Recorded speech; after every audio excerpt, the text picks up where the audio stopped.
নমস্কাৰেৰ মদত আইবৰ্ষে ৰাজ্যবাসীৰ কাৰণে এখন ভয়ঙ্কৰ গুৰুত্বপূৰ্ণ খবৰ এখন ডাঙৰ খবৰ কিদৰে ইউনিফৰ্মত বিশ্বাস বিএসএফৰ ইন্সপেক্টৰে বলাৎকাৰ কৰিলে মহিলা আৰক্ষীক এতিয়া যেন আৰক্ষীৰ ওপৰৰ পৰা বিশ্বাস হেৰুৱাব সাধাৰণ জনতাই বিভিন্ন সময়ত বিভিন্ন অপৰাধৰ সৈতে আৰক্ষী বিষয়াসকল জড়িত হৈ অহাৰ ঘটনাই শেহতীয়াকৈ এক সন্দেহৰ সৃষ্টি কৰিছে ৰাইজৰ মনত ঘটনায় পুনৰ সংঘটিত হল পশ্চিমবঙ্গৰ কিষাণগঞ্জৰ নাদিয়া জিলাৰ টুংগী অঞ্চলত মতায়ন কৰা হৈছিল বিএসএফৰ কামাণ্ডাৰ গৰাকীক যি সংঘটিত কৰিছিল ভয়ঙ্কৰ জঘন্য কাণ্ড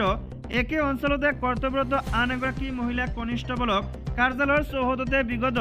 19 ফেব্ৰুৱাৰী তাৰিখে বলাৎকাৰ কৰিছিল বিষয়াজনে পাছত একেদিনাই বিষয়াগৰাকীৰ বিৰুদ্ধে এক গোচৰ ৰুজু কৰা হৈছিল ভৱানীপুৰ আৰক্ষী চকীত মহিলা কনিষ্ঠবল গৰাকীক চিকিৎসালয়ত ভৰ্তি কৰোৱা হয় পৰৱৰ্তী তদন্তৰ বাবে অৱশ্যে সম্পূৰ্ণ ঘটনা পোহৰলৈ আহে তৃণমূল কংগ্ৰেছৰ সাধাৰণ সম্পাদক কুণাল ঘোষে দিয়া এক টুইটৰ জৰিয়তে